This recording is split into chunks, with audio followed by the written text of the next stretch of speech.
జై శ్రీరామ్. శ్రీమాత్రే నమః. శ్రీ గురుభ్యో నమః.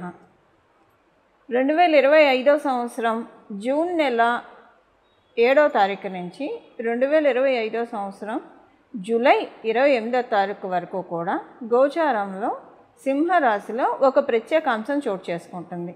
ఈ ప్రత్యేకాంశం ఏంటంటే, సింహరాశిలో ఇప్పుడు నేను చెప్పిన ఈ సమయం మొత్తం కూడా మంగళ్ మరియు కేతువు వీళ్ళిద్దరూ కలిసి వాళ్ళ సంచారాన్ని సాగిస్తూ ఉన్నారు. మంగళ్ కేతు సంచారము ద్వాదశ రాశుల వాళ్ళకి ఎలాంటి ఎఫెక్ట్ ఉంటుందో మనం చూద్దాము. అయితే అసలు ఏంటి స్పెషల్ సిగ్నిఫికెన్స్ ఏంటి, మంగళ్ మరియు కేతువుకి స్పెషల్ సిగ్నిఫికెన్స్ ఏంటి, అది కూడా సింహరాశిలో ఉన్నప్పుడు వాళ్ళ సిగ్నిఫికెన్స్ ఏంటో మనం చూద్దాం. మనకి పరాశర సంహిత చెప్పేది ఏంటంటే, కుజవత్ కేతు శనివత్ రాహు అని చెప్తుంది. అంటే మంగళ్ మరియు కేతు వీళ్ళిద్దరూ కలిసి బచక్రంలో 8వ స్థానమైన వృశ్చిక రాశిని వీళ్ళిద్దరూ కూడా షేర్ చేసుకుంటారు. అలాగే శని రాహువులు ఇద్దరూ కూడా కుంభరాశిని షేర్ చేసుకుంటారు.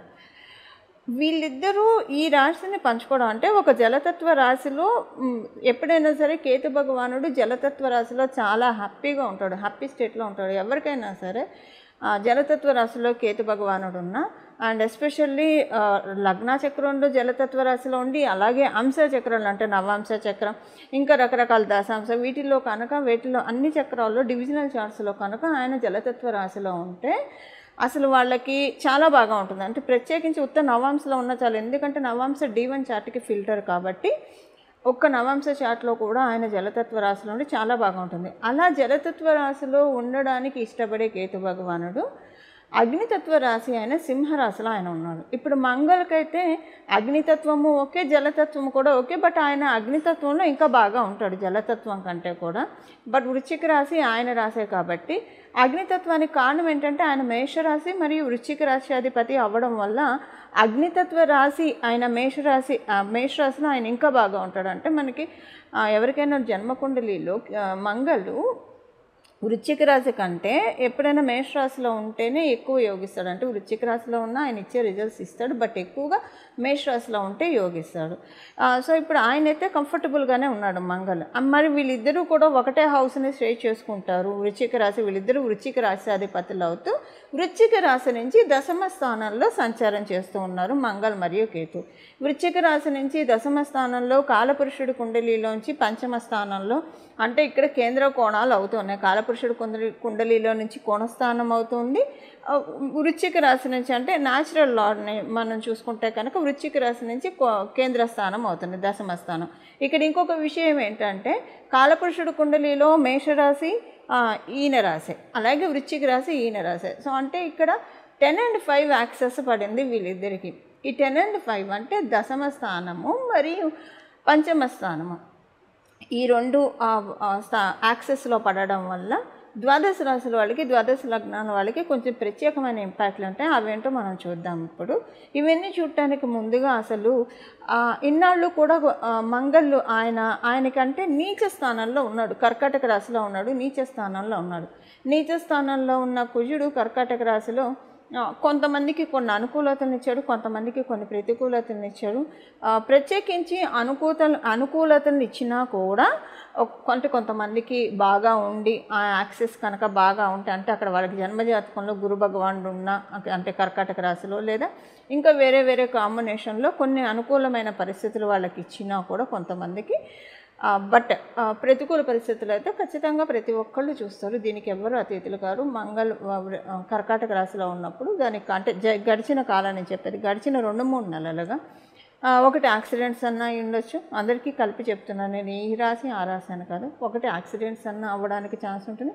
మీ అదృష్టం బాగుంటే త్రుటిలో తప్పించుకుంటారు అంతే, బట్ మేజర్ కాదు, కానీ మైనర్. ఇప్పుడు అయిపోయిన దాని గురించి నేను చెప్తున్నాను. అలాగే డిస్ప్యూట్స్ మన చుట్టూ ఉన్న చుట్టుపక్కల వాళ్ళతోటి బాగా గందరగోళం. అసలు జనాలకి దూరం వెళ్ళిపోతే ప్రశాంతంగా ఉంటుందేమో, ఒక మునిలాగా ఒక యోగిలాగా అడవులకి వెళ్ళి తపస్సు చేసుకుంటే బాగుంటుందేమో అన్నంత సిచ్యువేషన్స్ చుట్టుపక్కల, అది బంధువులతో కావచ్చు, ఎవరితో అయినా కావచ్చు, ఇదన్నా ఉంటుంది. లేదా ఆరోగ్య సమస్యలు, అంటే ఈ మూడిట్లో ఏదో ఒకటి మంగళ అయితే ప్రతి ఒక్కళ్ళకి ఇచ్చే తీరుతారు. దీనికి ఎవరు అతిథులు కాదు. గడిచిన 3-4 నెలల సంగతి నేను చెప్తున్నాను.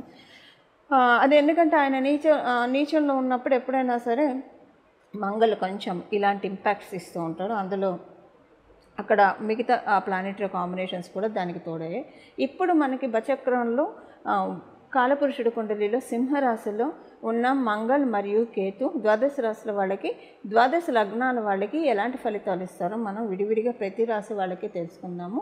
ఇది ఒక మంచి కాంబినేషన్ అండి.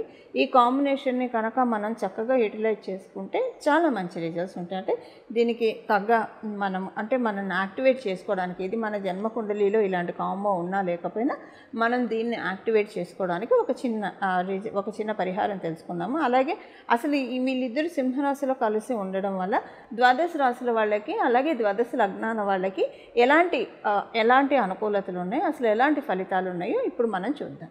ఆధ్యాత్మిక మార్గంలో అలాగే సాధనలో పట్టు పెంచుకోవాలనుకున్న వాళ్ళు, ఆధ్యాత్మిక మార్గంలో ఇంకా ముందుకి స్టెప్స్ వేయాలనుకున్న వాళ్ళకి సింహరాశిలో జరిగే మంగళ కేతు సంచారం చాలా మంచిది. ఎందుకంటే సూర్యనారాయణమూర్తి అన్ని విద్యలకి అధిదేవత, మనందరికీ తెలిసిన సంగతే. హనుమంతుడు కూడా సూర్యుడి దగ్గర నుంచే విద్యను ఉపాసించాడు. అందుకే మనం హనుమాన్ చాలీసాలో హనుమాన్ చాలీసాలో ఒక లైన్ వస్తుంది, శ్లోకాల్లో ఒక లైన్, అదేంటంటే అష్టసిద్ధి నవనిధికే దాత అసవరదీన జానకి మాత అని చెప్పి మనం చదువుతాం హనుమాన్ చాలీసాలో.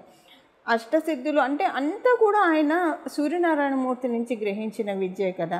సో సూర్యనారాయణమూర్తి జ్ఞాన ప్రదాత, ఐశ్వర్య ప్రదాత, అలాగే జ్ఞాన ప్రదాత, ఆరోగ్య ప్రదాత, అన్నీ ఆయన సూర్యనారాయణమూర్తి ఇవ్వలేనిది ఏం లేదు. అలాంటి తేజవంతమైన రాశిలో మంగళ మరియు కేతు వాళ్ళిద్దరూ ఉండడం అనేది, ఇది నిజంగా ఆధ్యాత్మిక రంగంలో సాధనలో అంతకంతకు ఎదగాలనుకున్న వాళ్ళకి ఇది చాలా మంచి గోచారం, మంచి ట్రాన్సిట్ అని చెప్పాలి. దానికి కారణం ఏంటంటే అగ్నిస్థానము. మనకి బచక్రంలో ఇది అగ్నిస్థానము. అగ్నిస్థానాలు ఎప్పుడైనా సరే ధర్మ త్రికోణాలు. మనకి 159 అంటే మేషరాశి, కాలపురుషుడు కుండలి, మేషరాశి, సింహరాశి, అలాగే ధనురాశి, ఇవి అగ్నిస్థానాలు, ఇవి ధర్మస్థానాలు అని చెప్తుంది. సో ధర్మస్థానాలు, అర్ధస్థానాలు, కామస్థానాలు, మోక్షస్థానాలు అని ఇలా ఉంటాయి. ఇప్పుడు మనకి కావాల్సింది, ఇప్పుడు వీళ్ళు గోచారంలో సింహరాశిలో ఉన్నారు కాబట్టి అగ్నిస్థానం, కాబట్టి ఇక్కడ మనందరికీ కూడా ఆధ్యాత్మికంగా ఇంకా ఇంతింతే వటుడింతే అన్నట్టు మనం ఇంకా ముందుకు వెళ్ళి పెరగడానికి, అంటే గృహస్థాశ్రమ జీవితంలో మన పనులు మనం చేసుకుంటూ, నిత్య దైనందిన జీవితంలో మన పనులు మనం చేసుకుంటూ భగవంతుడితోటి కనెక్ట్ అయ్యి ఉండడానికి, ఎలాగైతే సతీ సక్కుబాయి కావచ్చు, ఇలా కొంతమంది మన ముందే ఎంతోమంది వాగ్గేయకారులు కావచ్చు, వీళ్ళందరూ కూడా భగవద్ ఉపాసనతోటి వాళ్ళ జీవితాన్ని వాళ్ళు ధన్యం చేసుకున్నారు. అలాగ వెళ్ళాలనుకున్న వాళ్ళకి కనీసం ఈ జన్మ తొలి స్టెప్ చేసుకోవడానికి ఇది చాలా ఉత్తమమైన ట్రాన్సిట్. కర్కాటక రాశి, కర్కాటక లగ్నంలో పుట్టిన వాళ్ళకి ఎలాంటి ఫలితాలు ఉన్నాయి? కర్కాటక రాశి మీ లగ్నానికి కావచ్చు, మీ రాశికి కావచ్చు పరిపూర్తి రాజయోగాన్ని ఇస్తాడు. ఈయన పంచమ స్థానం, దశమ స్థానాన్ని ఆధిపత్యం వహిస్తూ ఉన్నాడు. అందువల్ల కేంద్ర కోణాధిపత్యం రావడం వల్ల ఈయన పరిపూర్తి రాజయోగ కారకుడు. మీకు ఇలా పరిపూర్తి రాజయోగాన్ని ఇచ్చే ఆయన మీకు ద్వితీయ స్థానంలో ఉన్నాడు. ద్వితీయ స్థానంలో ఇంకొక పంచమాధిపతితో కలిసి ఉన్నాడు. ఇప్పుడు మీకు ఎలాంటి ఫలితాలు ఉంటాయంటే, ధనస్థానంలో, వాక్స్థానంలో వీరుంటూ మీకు తెలియకుండానే మీ చేత ఎక్కువగా పాజిటివ్ వర్డ్స్ మాట్లాడిపిస్తారు వీళ్ళు. ఇది మీ గురించి కావచ్చు, మీ చుట్టూ ఉన్న వాళ్ళ గురించి కావచ్చు, ఒక పాజిటివ్ థింకింగ్ని కలిగిస్తారు.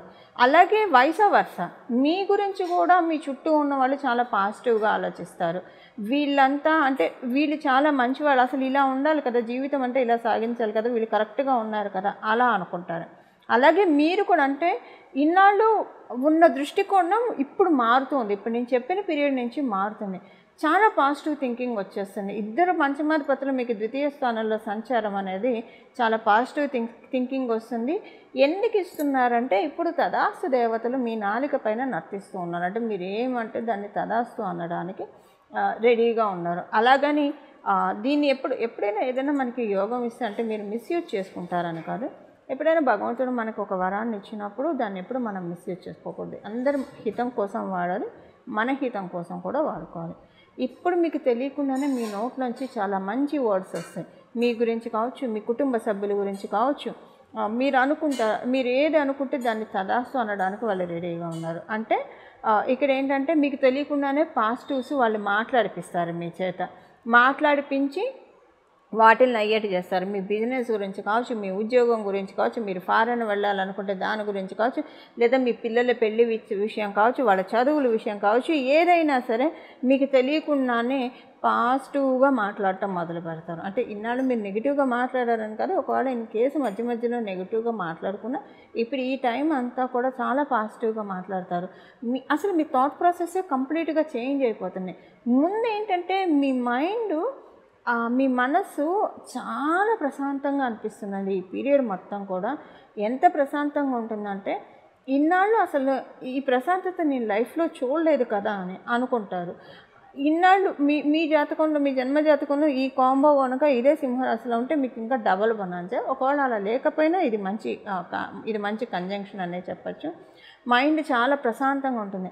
అంటే అంతకుముందు చిన్న చిన్న విషయాలకే రియాక్ట్ అయ్యి, ఎందుకంటే కొంచెం కర్కాటక రాశి, కర్కాటక లగ్నంలో పుట్టిన వాళ్ళు కొంచెం సెన్సిటివ్గా ఉంటారు. అంటే వాళ్ళు హర్ట్ చేయరు ఎవరిని, ఎవరైనా హర్ట్ చేసినా కొంచెం బాధపడతారు ఏది తిరిగి అనలేక. సో ఇప్పుడు మీకు ఏంటంటే మీరు సైకలాజికల్గా స్ట్రాంగ్ అవుతూ ఉన్నారు. ఇప్పుడు వీళ్ళిద్దరూ కలిసి చేసేది ఏంటంటే మెంటల్గా చాలా స్ట్రాంగ్ చేస్తూ ఉన్నారు, సైకలాజికల్గా చాలా స్ట్రాంగ్ అవుతూ ఉన్నారు. దీనివల్ల ఏంటంటే మీ థాట్ ప్రాసెస్ చాలా మెరుగుపడుతుంది. అలాగే మంచి నిర్ణయాలు తీసుకోగలుగుతారు. మంచి నిర్ణయాలు ఎప్పుడైనా సరే మన భవిష్యత్తుకి బంగారు బాట వేస్తాయి. అలాగ మీకు అంటే ఎలాగ తదాస్తు దేవతలు తదాస్తు అంటారంటే ఎలా అంటే ఇలాగ మనం మంచి నిర్ణయాలు తీసుకునే విధంగా వాళ్ళు మనల్ని అనుగ్రహిస్తారు. మీకు తెలియకుండానే ఈ ట్రాన్సిట్లో ఒక ముఖ్యమైన నిర్ణయం తీసుకుంటారు, ఆ నిర్ణయాన్ని ఇంప్లిమెంట్ చేస్తారు, తద్వారా లబ్ధిని పొందే తీరుతారు. కర్కాటక రాశి, కర్కాటక లగ్నంలో పుట్టిన వాళ్ళు, అది వృత్తిపరంగా కావచ్చు, వ్యాపార పరంగా కావచ్చు, అలాగే గృహపరంగా కావచ్చు. వీటిలో దేనికి ఇప్పుడు మీ జన్మజాతకంలో ఏది అనుకూలంగా ఉంటే ఇప్పుడు ప్రస్తుతం దానికి డెఫినెట్గా ఒక పాజిటివ్ సైన్ అయితే డెఫినెట్గా మీరు చూస్తారు. అది పిల్లల పరంగా కావచ్చు.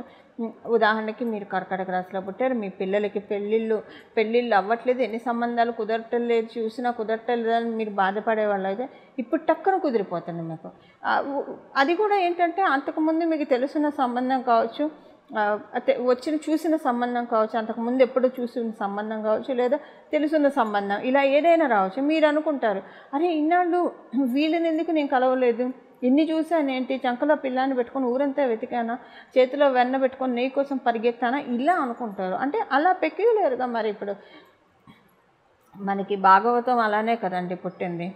జనమేజయ మహారాజు నీటి కోసము మహర్షిని లేపినప్పుడు ఆయన లేవనప్పుడు అదంతా కూడా విష్ణు మాయ అని చెప్పాలంటే ఇంద్ర భగవానుడు వాళ్ళు చేసిన మాయే కదా.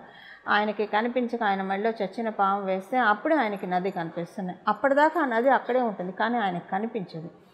ఈయన వేసి మరి ఈయన శపిస్తే, ఆయన కొడుకు వచ్చి ఈయన శపిస్తే అప్పుడే కదా భాగవతం మనకి అందరికీ వచ్చేది. ఇదంతా ఆయన కారణ జన్ముడు కాబట్టి అప్పుడు కనిపిస్తున్నప్పుడు ఆయన దాహార్తిని తీర్చుకొని వెళ్ళిపోతాడు. ఇది మనకి భాగవతంలో ఉన్న కథ చాలా బాగుంటుంది. ఈ ఘట్టం చాలా బాగుంటుంది. అసలు భాగవతం పుట్టుక ఘట్టం అనేది చాలా బాగా ఉంటుంది. అయితే ఇప్పుడు ఇదంతా ఎందుకు చెప్తున్నానంటే అలా జనమేజయుడంతటి ఆయనకే కనిపించదు మాయతోటి. అలా మీకు పెళ్లి సంబంధాల విషయాల్లో కనిపించదు ఇన్నాళ్ళు, ఇప్పుడు కనిపిస్తున్నాయి. మీరే కర్కాటక రాశి, కర్కాటక లగ్నంలో పుట్టి మీకే వివాహం కోసం ప్రయత్నిస్తుంటారు. మీ పేరెంట్స్ ప్రయత్నిస్తున్నా, మీరు ప్రయత్నిస్తున్నా, the best match, suitable match మీకు ఫైండ్ అవుతుంది. అంటే మీ క్రెడెన్షియల్స్కి మీకు బాగా నచ్చిన విధంగా మీకు దొరుకుతుంది. అలాగే ఇది ఆల్రెడీ వివాహం అయిన వాళ్ళకి కూడా మీ జీవిత భాగస్వామి సంతోషంగా ఉండే మూమెంట్స్, అది వారికి వ్యాపారం, ఉద్యోగం వీటిలో లబ్ధి కావచ్చు, లేదా కుటుంబ పరంగా ఏదైనా సంతోషం కలిగే విధంగా కావచ్చు. వారిలో మానసిక స్థైర్యాన్ని మీరు చూస్తారు. శారీరకంగా బాగా దృఢంగా, అలాగే మానసిక స్థైర్యం చాలా ఆనందంగా అనిపిస్తుంది. అంటే సంతోషం సుఖం బలం అంటాం. ఇప్పుడు కర్కాటక రాశి వాళ్ళకి ఈ వర్డ్ ఆప్ట్ అని చెప్పాలి. ఈ గోచారం మొత్తం కూడా ఈ వర్డ్ ఆప్ట్. ఇప్పుడు మీ జన్మజాతకం ఎలా ఉన్నా ఇది డెఫినెట్గా మీకు ఫలించే తీరుతుంది. మీ జన్మజాతకం బాగోకపోతే అసలంటూ మీరు చూస్తారు. మీ జన్మజాతకం బాగా ఉంటే ఇంకా ఎక్కువ చూడడానికి చాలా చక్కటి అవకాశాన్ని వీళ్ళిద్దరూ కలిసి మీకు కలిగిస్తున్నారు. ఇవి కర్కాటక రాశి అంటే ధనస్థానంలో వాళ్ళు ఉంటూ ఆర్థికంగా కూడా చాలా అనుకూలతల్ని కలిగిస్తూ ఉన్నారు.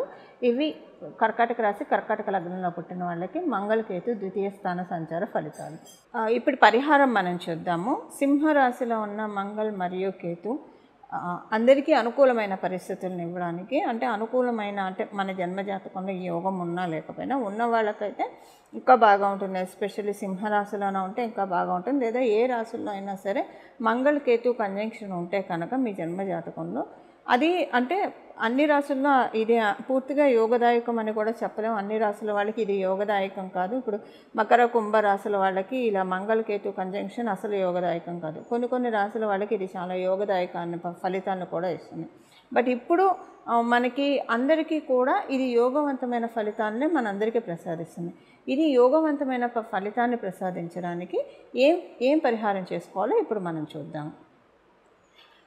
దీనికల్లా కూడా బుధవారము మరియు ఆదివారము మంగళవారము, అంటే మంగళవారము ఆదివారము బుధవారం ఈ 3 రోజుల్లో కూడా వినాయక స్వామివారి ఆలయానికి వెళ్ళడము, అంటే మీ దగ్గర వినాయక స్వామివారి మందిరం అంటే వినాయక స్వామివారి ఆలయానికి వెళ్ళడము, లేదా మందిరానికి మీకు వెళ్ళడానికి అవకాశం లేకపోతే ఆ రోజు గణపతికి చలిబిడి ఉండ్రాళ్ళు లేదా రవ్వ ఉండ్రాళ్ళు నైవేద్యం పెట్టడం, మోదికలు ఏవైనా నైవేద్యం పెట్టడం, లేదా ఒక బెల్లం ముక్క ఆయనకి నైవేద్యం పెట్టి ఈ 3 రోజుల్లో పెట్టిన బెల్లం ముక్క మీరే తినడానికి ప్రయత్నించండి. మీ కుటుంబ సభ్యులకి పెట్టి మీరు తినడానికి ప్రయత్నించండి. అంటే డైరెక్ట్గా తీసుకోండి. సహజంగా ఏం చేస్తామంటే భగవంతుడికి పెట్టిన బెల్లం ముక్క చారుకో లేదంటే మనం సాంబార్కో వీటిల్లో వాడతాం, లేదా మనం పులిహార చేసుకున్నప్పుడు ఇలా వాడుతూ ఉంటాం. కొన్ని చింతపండు పులుసు పెట్టి చేసే కూరల్లో కూడా వాడుతూ ఉంటాం. అలా కాకుండా ఈ గుడోపహారాన్ని భగవంతుడు మనకిచ్చిన ప్రసాదంలాగా భావించి ఇంట్లో ప్రతి ఒక్కళ్ళు తినాలి.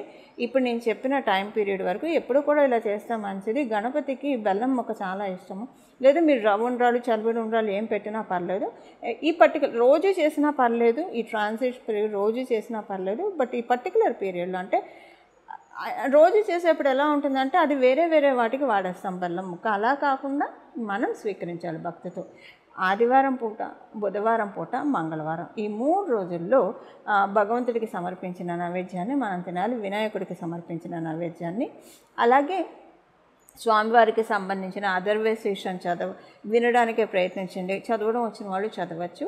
దాంతోపాటు స్వామివారికి సంబంధించిన స్తోత్రాలు, సహస్రనామ స్తోత్రం కావచ్చు, సంకటనాశ గణేశ స్తోత్రం కావచ్చు, ఏదైనా సరే మీకు వీలు ఏదైతే కుదిరిందో అది చేయండి. లేదు ఇవన్నీ మీకు కుదరకపోతే గజాననాయ నమః, గజాననాయ నమః, గజాననాయ నమః ఈ నామాన్ని జపించడానికి ప్రయత్నించండి.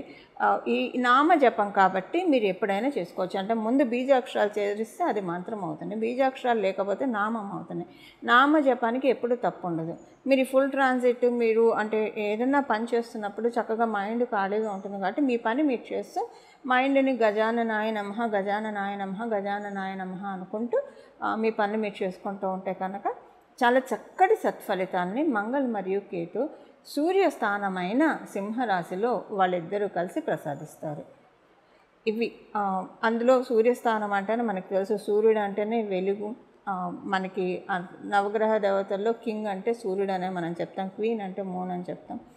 సో ఇలాంటి సూర్యరాశిలో ఉన్న మంగళ మరియు కేతు మనందరి జీవితంలో కూడా చక్కటి బ్లెస్సింగ్స్ ఇవ్వాలని చెప్పి స్పిరిచువల్గా ఎదగాలనుకున్న వాళ్ళు, ఆధ్యాత్మిక మార్గంలో బాగా ఇంకా ఇంక్లైన్ అవ్వాలనుకున్న వాళ్ళు, సాధనలో పట్టు ఇంకా సాధించుకోవాలనుకున్న వాళ్ళకి ప్రత్యేకించి ఈ ట్రాన్సిట్ అతి ఉత్తమమైన ట్రాన్సిట్. మంగళం. నమో భగవతే వాసుదేవాయ.